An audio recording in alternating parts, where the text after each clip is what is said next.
I'm aboard the HMS Victory, or at least what could be the HMS Victory. She's currently undergoing the largest historical repair process ever attempted in history. Now, the HMS Victory is a spectacular ship, but like all great warships of the past, she's made out of wood, and that means she's subject to rot, fungus, and other infections. As a matter of fact, there's a particular beetle known as the Death Watch beetle, which has been eating away at the HMS Victory for years. Well, since she was finally commissioned in 1765. Now, apart from that, the 6,000 trees that were cut down to make the HMS Victory have all started to slowly degrade, and so she's under repair. The Death Watch beetle is particularly interesting. When the males are looking for a mate, they tap their heads against the side of the wood of the ship. This signals to females that they're in the area and are looking for a mate. Once they have mated, the females burrow holes into the wood of the ship and then eat it. The eggs lay, hatch, and of course eventually emerge and continue the process of eating the poor Victory. She doesn't look very grand at the moment, but when she was afloat, she was an absolute monster. So hello and welcome to this month's Rumble in the Ruins, where we are trying to avoid a ruin. My name is Guy, and we're looking at the HMS Victory.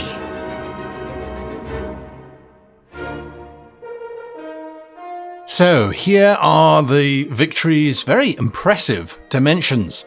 She's 186 feet long by 51 foot wide. That's pretty damn big. Now that 186 feet is the functional gun deck, part of the ship that's actually usable, habitable, and that sort of thing.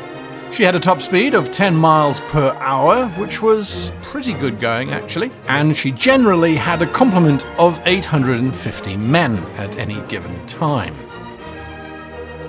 Weapon-wise, she carried 104 guns, give or take, and that's 30 32-pounders, the ship killers, 28 24-pounders, the ship killers, 30 12-pounders, the ship and crew and mast killers, and 12 12-pounders, the we just want to kill things killers.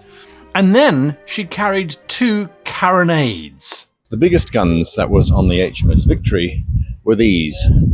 The carronades, 64 pounds. Not as big as the 12-pounders. Why? Well, because the carronades were designed for short-range destructive power, and that's all that they did, 64 pounds worth of cannonball, grape shot, or chain. They were also designed to swivel. You can see their wheels behind me, literally designed to rotate around so they can target whatever they like, as opposed to the 12-pounders, who had a straight trajectory. And at the HMS Prince of Wales, the massive aircraft carrier behind us, these cannonballs would bounce off with no effect. Maybe a slight ringing in the ears, and that's it. Now the carronades were often filled with kegs, barrels, that were themselves filled with 500 musket balls and then fired at the enemy crew. The barrels would explode, sending out these musket balls in all directions. It's an awful crew-killing grenade that you can fire out at the enemy, and they were used to great effect during the Battle of Trafalgar.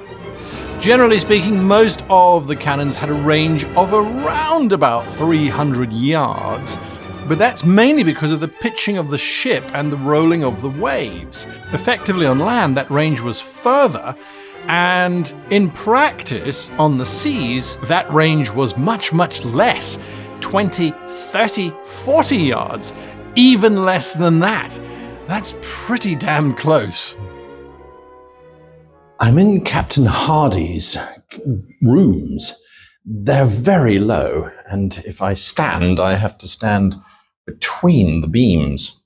Now, there's a cannon in his room, as a matter of fact. His cot is just There, that's where he would have slept. So why are there cannons in his rooms? Because in the case of battle, all of this wooden paneling behind me that you can see here is removed, and the cannons are shoved out of those windows directly behind me, turning this into a functional gun deck. And if you are wondering about the lavatories, those are here, just behind me. They open out into the open sea. Actually, there's little gullies that channel things out into the ocean, but that's a different story altogether. So now we're going to go into his actual bedroom. For a dwarf or a halfling, this is fine. For me, I wouldn't handle it very well. Here's his bed. It's not exactly exciting stuff, especially for the captain of the flagship. But there you go. Life at sea was not easy. Something curious was that the sailors were kept on the HMS Victory for 2 full years before the Battle of Trafalgar. They were not allowed off of the ship for 2 years. I don't know how they did it. It must have been insane. Now, if you were a cabin boy aboard the ship, you would do all sorts of things, servicing all of the requirements of the sailors and things, up until your 16th birthday. And then you would become an able seaman and you would join the ranks of the sailors and be considered a working man from that point onwards. So the Battle of Trafalgar was Napoleon trying to invade the UK. And it took place in 1805, where there were 70 French and Spanish ships versus 56 British ships, led by the Victory and under the command of Vice Admiral Lord Nelson. Now, Nelson charged the enemy line, he did this often, and would split the enemy ships apart with his own ships, so that their efficacy was reduced because they were firing on each other and in between each other, and it was just chaos. And this ultimately caused the British to win the day. It turned the entire tide of the war, and it placed the UK in the position of being the most dominant military naval power in the world for almost 150 years.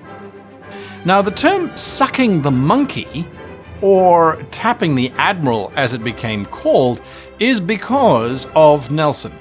He was killed in the Battle of Trafalgar, and his body was placed in a large barrel of brandy to preserve it whilst it was taken back to the UK for burial. However, sailors would sneak into the hold and drill small holes into the barrels of rum or brandy or whatever they could to suck out the liquid. Now, they didn't know which barrel Nelson was in, and so the sailors went about sucking the monkey, as they used to call it, draining the barrels of their alcohol. By the time Nelson got back to the UK, there was absolutely no brandy left in his preservative barrel. The sailors had literally tapped the admiral's preserving brandy dry.